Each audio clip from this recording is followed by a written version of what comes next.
आज के हमारे सेशन का पहला क्वेश्चन क्या कह रहा है, देखिए पूछा जा रहा है राजस्थान ऊर्जा विकास एजेंसी की स्थापना किस वर्ष में हुई थी। यानी कि पूछा जा रहा है आपको रेडा यानी कि राजस्थान एनर्जी डेवलपमेंट एजेंसी यानी कि राजस्थान ऊर्जा विकास एजेंसी जो है इसकी स्थापना कब हुई। अच्छा, एक रेडा है, एक आपने नाम सुना हो कभी रूडा है।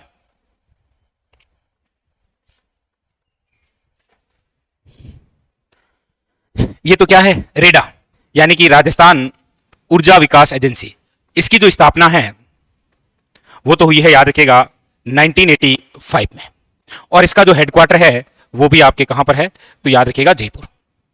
ठीक है, इधर है आपके सामने रूडा।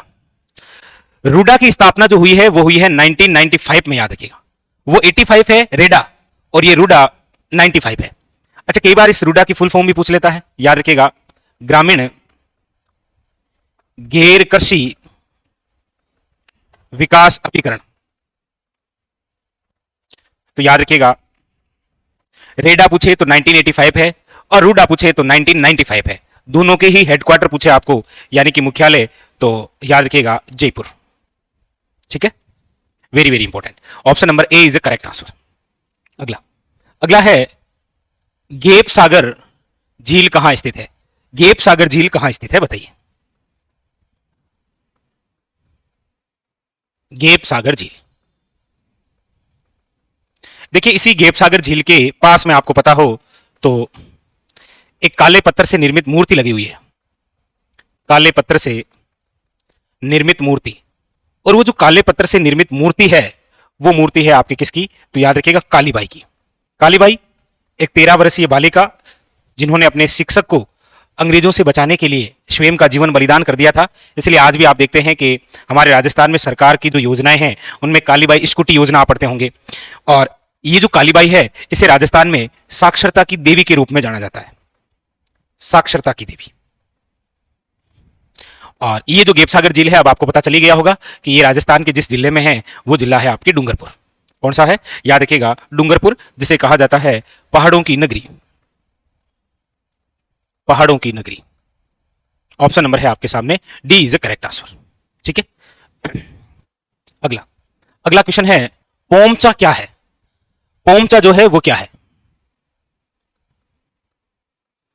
पोमचा चित्रकला शैली है, रंगाई की शैली है, पद्य शैली है या बर्तन गढ़ने की एक शैली है। वैसे देखा जाए तो आप सब जानते हैं कि पोमचा ओढ़नी का एक प्रकार है। पोमचा क्या है, ओढ़नी का एक प्रकार, जिसमें आप दो प्रमुख रूप से पोमचा पढ़ते हैं। एक तो पढ़ते हैं पीला पोमचा। अच्छा, पीला पोमचा महिलाओं द्वारा कब ओढ़ा जाता है, तो याद रखिएगा पुत्र प्राप्ति के अवसर पर। पुत्र प्राप्ति के अवसर पर। एक बार तो एग्जामिनर ने यह भी पूछ लिया कि पीला पोमचा सर्वाधिक कौन सी जाति की महिलाओं द्वारा ओढ़ा जाता है, तो याद रखिएगा जाट जाति की महिलाओं द्वारा। कौन सा पोमचा सर्वाधिक, पीला पोमचा। और वैसे पीला पोमचा पुत्र प्राप्ति के अवसर पर। एक याद रखिएगा आपने पढ़ा होगा गुलाबी पोमचा। गुलाबी जो पोमचा है याद रखिएगा ये पुत्री प्राप्ति के अवसर पर ओढ़ा जाता है, पुत्री प्राप्ति के अवसर पर। ठीक है, तो पता चल गया पोमचा क्या है, ओढ़नी का एक प्रकार यानी कि रंगाई की एक शैली। ऑप्शन नंबर जो है वो है आपके सामने बी इज करेक्ट आंसर। ठीक है, याद रखिएगा ऑप्शन नंबर हो जाएगा आपके सामने बी इज करेक्ट आंसर। अगला अगला क्वेश्चन है बीकानेर के अनूप सिंह को औरंगजेब ने किस उपाधि से सम्मानित किया था। यानी बीकानेर के जो अनूप सिंह है उनको औरंगजेब ने कौन सी उपाधि से सम्मानित किया था। देखिए बीकानेर के जिस शासक की बात हो रही है वो है आपके अनूप सिंह। अनूप सिंह याद रखिएगा जिनका जो समय है वो बीकानेर चित्रशैली का स्वर्ण काल है। याद रखिएगा बीकानेर चित्रशैली का क्या है, स्वर्ण काल, अनूप सिंह का काल। क्योंकि अनूप सिंह ने अपने शासनकाल के समय याद रखिएगा उस्ता परिवार को भी शरण दी थी और मथेरण परिवार को भी यहां शरण दी थी, और आगे चलकर इन्होंने बीकानेर चित्रशैली का सबसे ज्यादा विकास किया था। ठीक है, तो अनूप सिंह के बारे में पूछा जा रहा है कि औरंगजेब ने किस उपाधि से सम्मानित किया था। याद रखिएगा माही म्रातिव या फिर माही भ्रातिव भी आप बोलते हैं इसे। ऑप्शन नंबर जो है वो है ए इज करेक्ट आंसर। ठीक है, अगला अगला क्वेश्चन है आपके सामने वेरी वेरी इंपॉर्टेंट। देखिएगा क्या कह रहा है,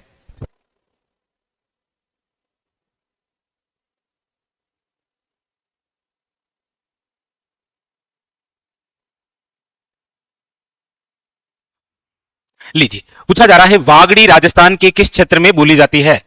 एक तो शब्द होता है वागड़ी, एक शब्द है बागड़ी या बांगड़ी। देखिए, हमारे राजस्थान में जहां बागड़ी बोली जाती है, बांगड़ी, वो है आपके हनुमानगढ़। यदि हमारे साथ कोई विद्यार्थी है हनुमानगढ़ से तो उनको प्रॉपर ये पता है। यहां पर पूछा गया है वागड़ी बोली जाती है। देखिए, नाम से ही पता चल रहा है कि वागड़ी बोली बोली जाती है वागड़ क्षेत्र में। कौन सा क्षेत्र? वागड़। वागड़ क्षेत्र के अंदर दो जिले आते हैं, एक बांसवाड़ा और एक है आपके डूंगरपुर, और ये दोनों ही राजस्थान के दक्षिणी भाग में है, यानी कि दक्षिणी राजस्थान में। अब आप कहेंगे सर यहां पर तो ऑप्शन दे ही रखा है, ऑप्शन नंबर सी। ये जो वागड़ी बोली है, याद रखिएगा, इसे भीलों की बोली यानी कि भिल्ली बोली भी कहा जाता है, और जिसने ये कहा था वह है आपके जॉर्ज इब्राहिम गिरियसन। जॉर्ज इब्राहिम गिरियसन ने इसी बोली को भीलों की बोली यानी कि भिल्ली बोली बताया है, याद रखिएगा। ठीक है, हाँ, याद रखिएगा। ठीक है, चलिए अगला क्वेश्चन देखिए। अगला है माही सुगंधा खाली जगह फसल की किस्म है।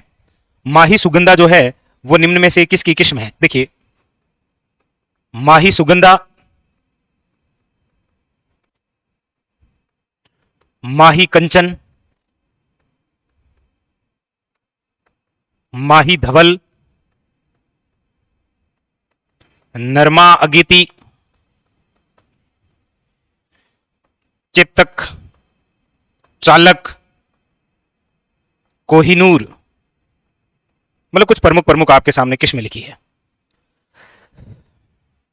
अक्सर इस प्रकार के क्वेश्चन आपको एग्जाम के अंदर देखने को मिलते हैं कि कौन सी जो किस्म है वो किस फसल से संबंधित है, बताइए। देखिए, माही सुगंधा जिससे संबंधित है वो है आपके चावल, माही कंचन और माही धवल जिससे संबंधित है वो है आपके मक्का, नरमा और अगेती जिससे संबंधित है वो है कपास, चेतक और चालक जिससे संबंधित है वो है आपके सामने अफीम, और कोहिनूर जिससे संबंधित है वो है आपके गेहूं। तो यहां पर यही पूछा गया था कि माही सुगंधा, या फिर इसके अलावा यहां पर आता आपके सामने गोल्डन राइस, बासमती चावल। याद रखिएगा, यहां पर जो ऑप्शन नंबर है वो हो जाएगा आपके सामने D is the correct answer, याद रखिएगा। ठीक है, वेरी वेरी। चलिए चलिए, ठीक है, अगला देखिए। अगला क्वेश्चन है कृपाल सिंह शेखावत का संबंध है। कृपाल सिंह शेखावत, देखिए, कृपाल सिंह जो शेखावत है इनका संबंध राजस्थानी नृत्य से है, राजस्थानी कविता से है, राजस्थान ब्लू पोट्री से है, या राजस्थानी चित्रकला से है। तो आप सब जानते हैं कि कृपाल सिंह शेखावत जिन्हें 1974 के अंदर पद्मश्री से नवाजा गया है, और इनको ये पद्मश्री से क्यों नवाजा गया? क्योंकि ये ब्लू पोट्री के प्रसिद्ध कलाकार हैं। ब्लू पोट्री के क्या हैं? प्रसिद्ध कलाकार। और ये जो ब्लू पोट्री है ये कहां की है? तो याद रखिएगा जयपुर। देखिए, ब्लू पोट्री पूछे तो जयपुर, कमेंट करके बताइएगा ब्लू सिटी किसे कहा जाता है? ब्लू सिटी, ये आप कमेंट करिएगा। तो यहां पर जो ऑप्शन नंबर है वो है आपके सामने सी इज करेक्ट आंसर, याद रखिएगा। राजस्थान की जो ब्लू पोट्री है इससे संबंधित है आपके कृपाल सिंह शेखावत, याद रखिएगा। ठीक है, ब्लू पोट्री का तात्पर्य होता है चिन्नी मिट्टी के बर्तन जिनमें नीले रंग भरने की जो कला है उसे आप ब्लू पोट्री कहते हैं। ठीक है, मूलतः ये पोट्री जो है ये पर्शिया ईरान की है। मान सिंह लेकर आए थे, लेकिन राम सिंह सेकंड के समय इसका सर्वाधिक विकास हुआ था, किसका? ब्लू पोट्री का। ठीक है, तो यहां पर ऑप्शन नंबर हो जाएगा सी। अगला देखिए, अगला है जामर कोठड़ा जो खाने हैं खाली जगह के लिए जानी जाती है। कौन सी? जामर कोठड़ा है। वैसे आपने कभी एक नाम और सुना होगा, डाकन कोठड़ा भी है। ये दोनों एक ही खनिज से संबंधित है। यहां पर है रोक फास्फेट, जिप्सम, बॉक्साइड या फिर अब्रक। तो आप कहेंगे सर झामर कोठड़ा जो है, याद रखिएगा, रोक फास्फेट की सबसे बड़ी खान है। रोक फास्फेट की सबसे बड़ी खान यदि कोई है तो वो है आपके झामर कोठड़ा में। अच्छा, झामर कोठड़ा और डाकन कोठड़ा कहां पर है? तो फिर भी ये याद रखिएगा थोड़ा सा, उदयपुर। यहां पर ऑप्शन नंबर जो है वो हो जाएगा ए इज करेक्ट आंसर, रोक फास्फेट। ठीक है, वेरी वेरी इंपॉर्टेंट, याद रखिएगा।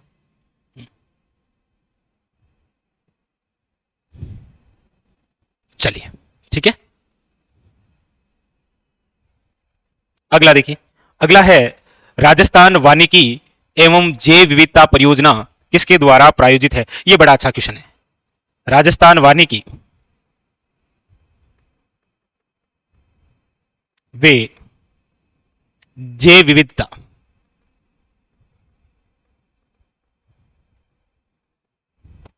राजस्थान वानिकी वे जैव विविधता जो परियोजना है ये आपकी 2011 से लेकर 19 किसके सहयोग से है? तो याद रखिएगा ये है आपके जिका के सहयोग से, यानी कि Japan international cooperation agency. Option number है यहां ए इज ए करेक्ट आंसर। याद रखिएगा यहां पर एक शब्द है जैव विविधता। बता सकते हैं जैव विविधता दिवस कब मनाया जाता है? जैव विविधता दिवस कब मनाया जाता है? अच्छा, वैसे यहां पर एक शब्द राजस्थान वानिकी भी तो है। विश्व वानिकी दिवस कब मनाते हैं? विश्व वानिकी दिवस बता सकते हैं? एक आप बता दो, एक मैं बता देता हूं बस, वरना आप नाराज हो जाएंगे, सर हमसे पूछते ही नहीं है। जैव विविधता दिवस 22 मई। विश्व वानिकी दिवस आप कमेंट करके बता दीजिए, ठीक है। चलिए, तो यहां पर option number A is correct answer. बड़ा अच्छा, बड़ा शानदार सा क्वेश्चन बनता है। अगला अगला है बरड़ का किसान आंदोलन किस रियासत से संबंधित है? बताइए। बरड़ जो किसान आंदोलन है ना,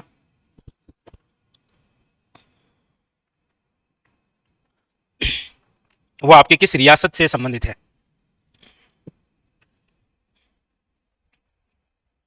बरड़ किसान आंदोलन, देखिए बरड़ क्षेत्र कौन सा है? सबसे पहले तो यह बात है, देखिए बरड़ क्षेत्र है आपके ऊपरमाल से सटा हुआ भाग, ऊपरमाल से सटा हुआ भाग, ऊपरमाल से जो सटा हुआ भाग है उसे आप बरड़ कहते हैं। यहां पूछा जा रहा है कि बरड़ इसी क्षेत्र में एक किसान आंदोलन हुआ है जो कि आपके कौन सी रियासत से संबंधित है? याद रखिएगा बूंदी रियासत से। आपको पता हो तो बरड़ किसान आंदोलन से संबंधित एक घटना भी है जिसका नाम है डाबी हत्याकांड, और अक्सर पूछे भी जाते हैं कि ये जो डाबी हत्याकांड है, हालांकि ये कब हुआ है तो कमेंट करिए। और आपको पता हो तो इसी डाबी हत्याकांड के तहत शहीद हुए थे आपके नानक भील वे देवीलाल गुज्जर, इकराम हुसैन नामक अंग्रेज अधिकारियों ने गोलियां चलाई थी यहां पर। याद आया कुछ? नानक भील झंडा गीत गाते हुए। और डाबी हत्याकांड कब हुआ है? तो 2/4/1923, ठीक है। हाँ, ये डाबी स्थान भी बूंदी में ही है। ये लो, डाबी कहां है? बूंदी में। ऑप्शन नंबर यहां पर है आपके सामने, बी इज करेक्ट आंसर। याद रखिएगा, ठीक है। हाँ, चलिए अगला अगला क्वेश्चन है, विश्व आदिवासी दिवस मनाया जाता है 8 अगस्त, 9 अगस्त, 10 अगस्त या 7 अगस्त? विश्व आदिवासी दिवस,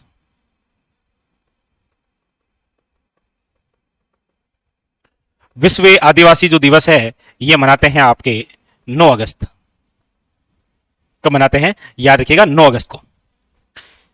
चलिए, आदिवासियों से संबंधित एक संस्था है, आप उसकी स्थापना बता सकते हैं, और संस्था है माडा, MADA।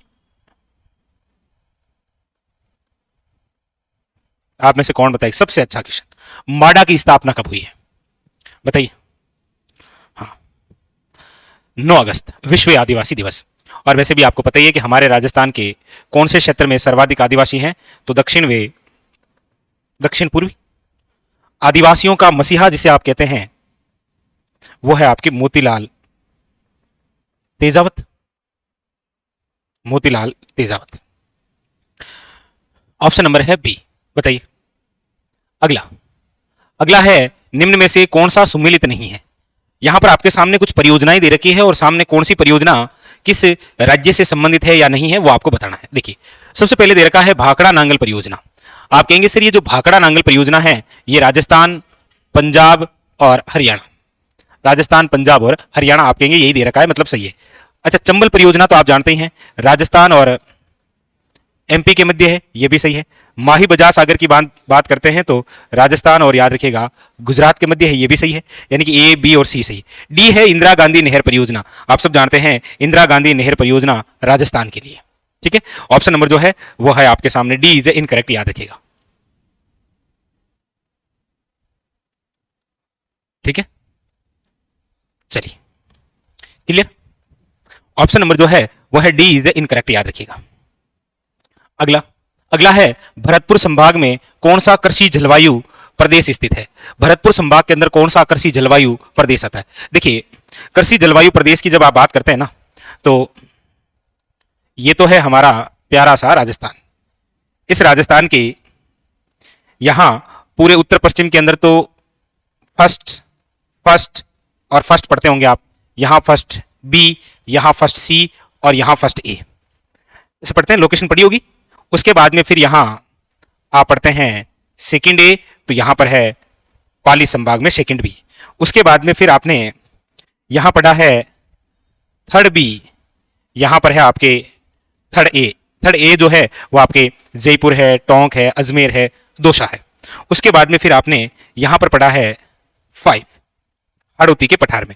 उसके बाद में फिर आपने यहां पर पढ़ा है फोर्थ ए, और ये जो भाग बचा है ये है फोर्थ बी।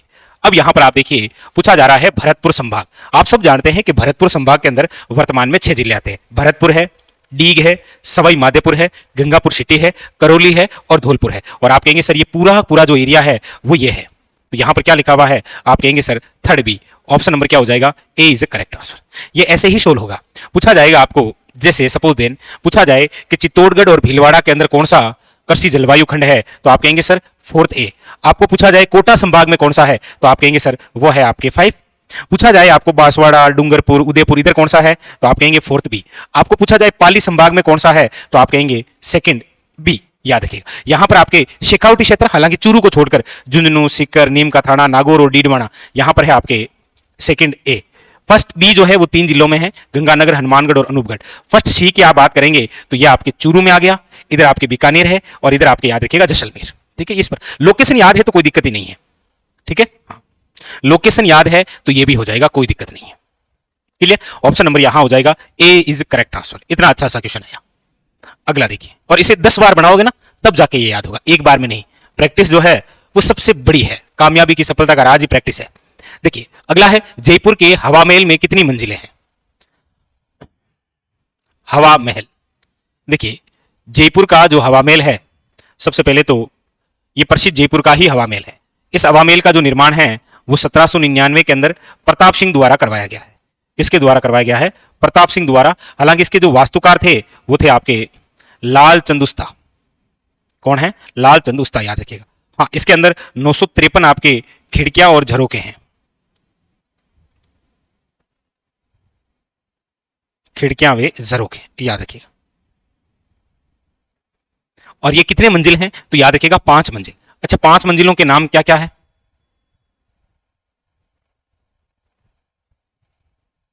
5 मंजिलों के नाम क्या क्या है? तो आप कहेंगे सर 5 मंजिलों के नाम हैं शरद, रतन, विचित्र, प्रकाश और हवा। यानी कि पूछ लिया जाए पहली मंजिल तो याद रखिएगा इसी का दूसरा नाम है प्रताप। पीछे मंदिर लगा दो, ये फर्स्ट, ये सेकंड मंजिल, ये थर्ड, ये फोर्थ और ये है आपके सामने 5। ठीक है, इस प्रकार से। और याद रखिएगा इसकी खास बात, बिल्कुल शाबाश सभी ने, ये बिना नींव का है। जिस प्रकार हमारे राजस्थान में बिना नींव का एक किला भी है, आपको पता हो, तो वो है गागरोन। कौन सा है? गागरोन। बताइए, ये बात क्लियर है?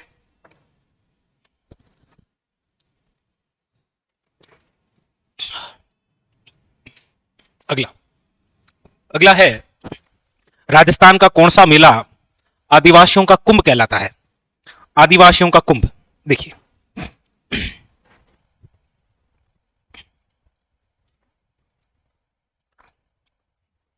बहुत अच्छा फैक्ट, लगभग एग्जामों के अंदर यहां से क्वेश्चन आता ही आता है।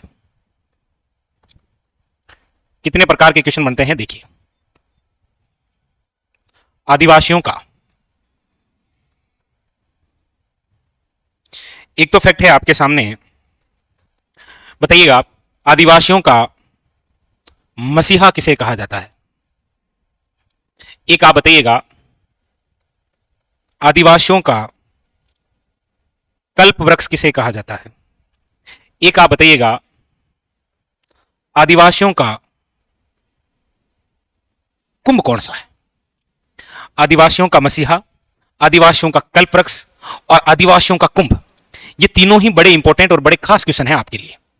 देखिए इसके अलावा आदिवासियों का हरा सोना किसे कहते हैं? इसके अलावा आदिवासियों की जीवन रेखा किसे कहा जाता है? इसके अलावा राजस्थान के अंदर आदिवासियों का क्षेत्र कौन सा है? सर्वाधिक आदिवासियों वाला संभाग कौन सा है? बहुत सारे क्वेश्चन बनते हैं, लेकिन ये मोस्ट इंपॉर्टेंट क्वेश्चन देखिए, आदिवासियों का मसीहा जिसे कहते हैं वो है मोतीलाल तेजावत। आपको पता हो तो मोतीलाल जो तेजावत है, इन्होंने एक आंदोलन चलाया था जिसका नाम है एकी आंदोलन। भीलों को एकत्रित किया और एक आंदोलन किया, एकी आंदोलन। आदिवासियों के मसीहा है मोतीलाल तेजावत। अच्छा, आदिवासियों की जीवन रेखा किसे कहा जाता है? तो याद रखिएगा, अब ये क्वेश्चन भी अलग अलग तरीके से है। पूछा जाए आदिवासियों की जीवन रेखा कौन सी नदी को कहते हैं, तो आप कहेंगे सर वो है माही नदी। आदिवासियों की जीवन रेखा किस बांध को कहा गया है? तो वो है आपके माही बजाज सागर बांध। आदिवासियों की जीवन रेखा किस परियोजना को कहा गया है? तो वो है आपके माही परियोजना। और वैसे भी आप पढ़ते ही हैं कि ये जो माही नदी है ये आदिवासियों की गंगा है। क्या है ये? आदिवासियों की गंगा।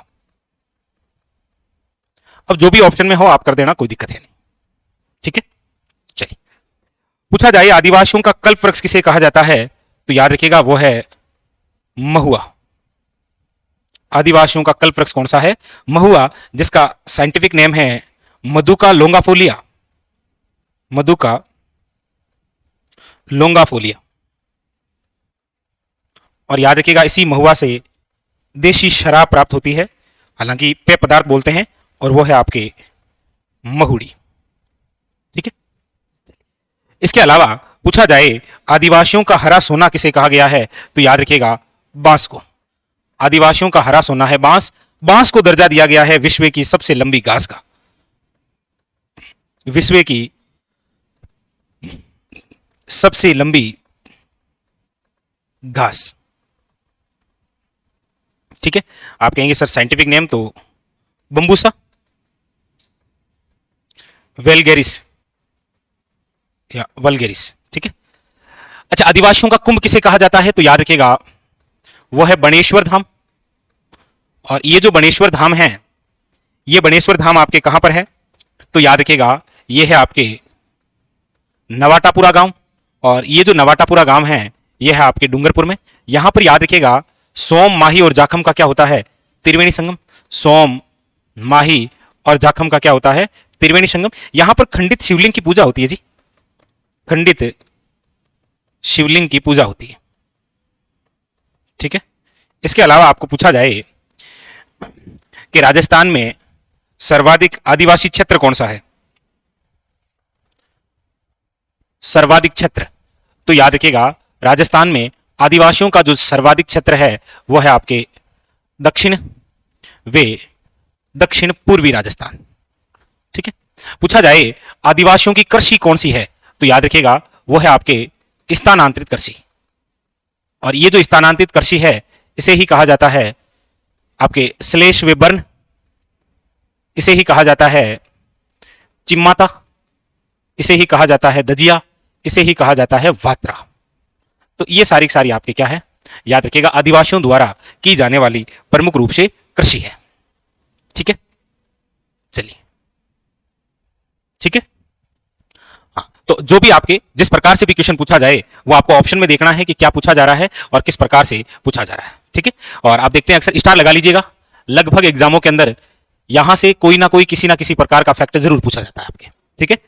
चाहे आपके कुंभ से पूछ लिया जाए, हरे सोने से पूछ लिया जाए, कल्पवृक्ष से पूछ लिया जाए, मसीहा से पूछ लिया जाए, क्षेत्र विशेष से पूछ लिया जाए, कृषि कार्य से पूछ लिया जाए, या फिर जीवन रेखा से संबंधित किसी प्रकार से कोई क्वेश्चन पूछ लिया जाए, ठीक है।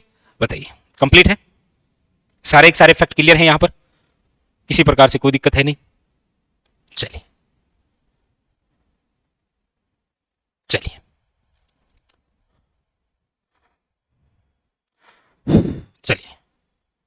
तो यहां पर क्वेश्चन क्या था? क्वेश्चन था आपके सामने राजस्थान का कौन सा मेला आदिवासियों का कुंभ कहलाता है? तो याद रखिएगा बणेश्वर मेला है आपके सामने।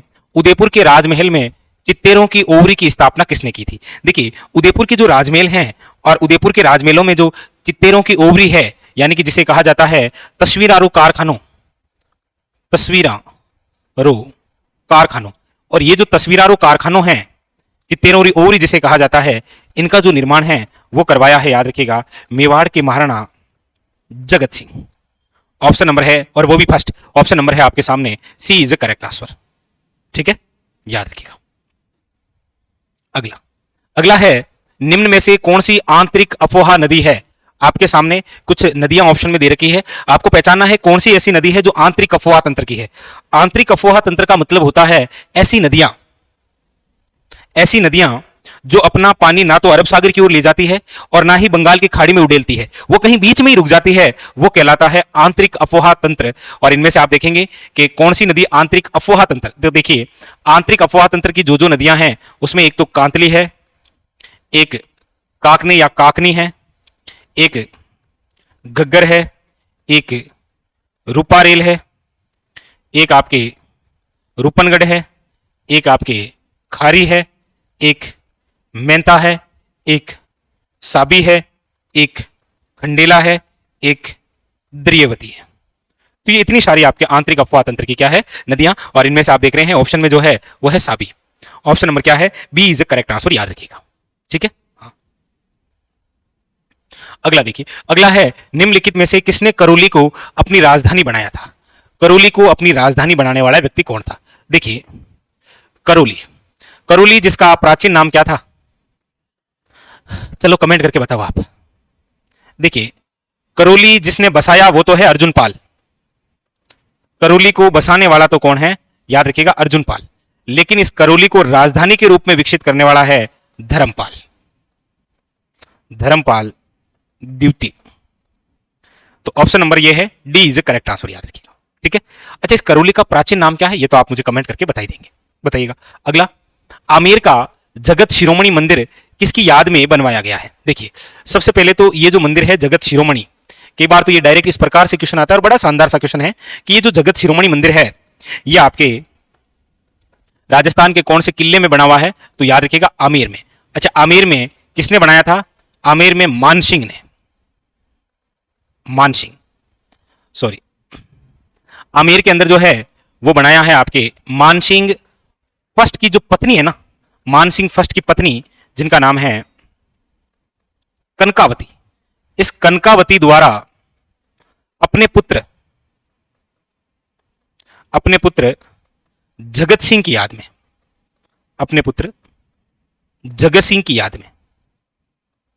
तो यहां पर जो ऑप्शन नंबर है वो हो जाएगा A is a correct answer, याद रखिएगा। ठीक है, और ऐसा कहते हैं कि इस मंदिर में मूर्ति वही है जिसकी पूजा कभी मीरा किया करती थी, भगवान श्री कृष्ण की। ठीक है, इसके अंदर वही मूर्ति है, याद रखिएगा। और यहां पर जो भगवान श्री कृष्ण की मूर्ति है ना, कृष्ण की मूर्ति, वो काले पत्थर से निर्मित है जी। यह भी क्वेश्चन पूछा गया है कि जगत शिरोमणि मंदिर में निर्मित भगवान श्री कृष्ण की मूर्ति बनी हुई है लाल पत्थर से, काले पत्थर से, संगमरमर से, इस प्रकार से क्वेश्चन आ रखा है, याद रखिएगा। ठीक है, चलिए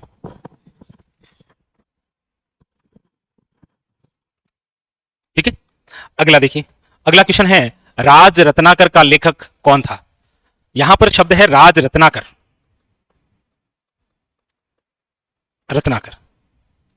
चलिए एक आप और बताइए, संगीत रत्नाकर के लेखक कौन है? संगीत रत्नाकर, दोनों में से आप कौन सा बताएंगे? चलो आप बता दो संगीत रत्नाकर के, ये तो इजी है। राज रत्नाकर के जो लेखक हैं वो है सदाशिव भट्ट, सदाशिव। ऑप्शन नंबर है यहां पर बी इज करेक्ट आंसर, याद रखिएगा। ठीक है, बी इज करेक्ट आंसर। अगला है, निम्नलिखित बीकानेर के शासकों में से किसने खानवा के युद्ध में सांगा की ओर से भाग लिया था? देखिएगा, खानवा का जो युद्ध है, खानवा का युद्ध ये तो लड़ा गया है आपके 17 मार्च 1527, और इस खानवा के युद्ध में बीकानेर से जो आया था ना, वो राव जेत सिंह का पुत्र आया था जिसका नाम है कल्याणमल। तो याद रखिएगा, कौन गया था खानवा के युद्ध में? राव कल्याणमल गए थे। बीकानेर से राव कल्याणमल आए, मारवाड़ से भी कुंवर मालदेव आए, आमेर से पृथ्वीराज कछाव आए। जैसे पढ़ते हैं ना आपके खानवा के युद्ध में कौन कौन भाग लेने आए थे, जैसे जगनेर से अशोक परमार आया, मेवात से आपके हसन खां मेवाती आया, हाँ इस प्रकार से। तो वही क्वेश्चन ये पूछा गया, खानवा के युद्ध में बीकानेर से कौन आए, राव कल्याणमल। अगला अगला है राजस्थान में झुंझुनू जिले में खेतड़ी तहसील के किस गांव से अयस्क से लोहा बनाने की भट्टियों के अवशेष मिले हैं। अब तो हालांकि ये राजस्थान में नीम का थाना जिले में, ऐसे बोल सकते हैं आप, झुंझुनू को हटा सकते हैं, राजस्थान में नीम का थाना जिले में खेतड़ी तहसील के किस गांव से अयस्क से लोहा बनाने की भट्टियां मिली है। देखिए खेतड़ी जो है ना, ये अब स्वयं नीम के थाना जिले में है और यहां पर तो हिंदुस्तान कॉपर लिमिटेड का केंद्र है। खेतड़ी के पास में एक स्थान है, आपको पता हो तो, सुनारी, और ये जो सुनारी है यहां से हमें लोहे घलाने की क्या मिली है, भट्टियां मिली है, याद रखिएगा। ऑप्शन नंबर जो है वो है ए इज द करेक्ट आंसर, ठीक है, ए इज द करेक्ट आंसर, सुनारी से। अगला देखिए, अगला है डबोक हवाई अड्डा किस जिले में स्थित है। देखिए डबोक, डबोक हवाई अड्डा कहां है, सांगानेर हवाई अड्डा कहां है, रातानाडा हवाई अड्डा कहां है, किशनगढ़ हवाई अड्डा किस जिले में है। इस प्रकार से तो आते हैं। डबोक हवाई अड्डा जो कि महाराणा प्रताप हवाई अड्डे के नाम से जाना जाता है, उदयपुर। सांगानेर हवाई अड्डा है जयपुर में। रातानाडा हवाई अड्डा है आपके जोधपुर में। किशनगढ़ हवाई अड्डा कहां पर है, आपके अजमेर में। तो यहां पर हो जाएगा आपके सामने उदयपुर। डबोक हवाई अड्डा जिसका नाम है महाराणा प्रताप हवाई अड्डा, महाराणा प्रताप हवाई अड्डा, ठीक है। ऑप्शन नंबर है यहां सी इज करेक्ट आंसर, उदयपुर। अगला अगला है राजस्थान में किसान आंदोलन के जनक के रूप में किसे जाना जाता है। राजस्थान में किसान आंदोलन के जो जनक हैं वो है पथिक जी, हाँ विजय सिंह पथिक, जिनका वास्तविक नाम था भूप सिंह गुर्जर। टोडगढ़ जेल से भागे और वहां से अपना नाम कर लिया था पथिक जी। पथिक जी का वैसे जन्म जो है वो तो हुआ है गुंठावली गांव में। अब आप कहेंगे सर गुंठावली कहां है, ये बुलंदशहर में है। बुलंदशहर कहां है, यूपी में, सॉरी यूपी के अंदर, ठीक है। तो यहां पर ऑप्शन नंबर हो जाएगा B is correct answer, Vijay Singh Pathik, जिनको हमारे राजस्थान में किसान आंदोलन का जनक कहा जाता है, याद रखिएगा, वेरी वेरी इंपॉर्टेंट, ठीक है। लीजिए अगला क्वेश्चन, अगला है निम्नलिखित में से किसने भारतीय प्राचीन लिपिमाला नामक ग्रंथ लिखा है। भारतीय प्राचीन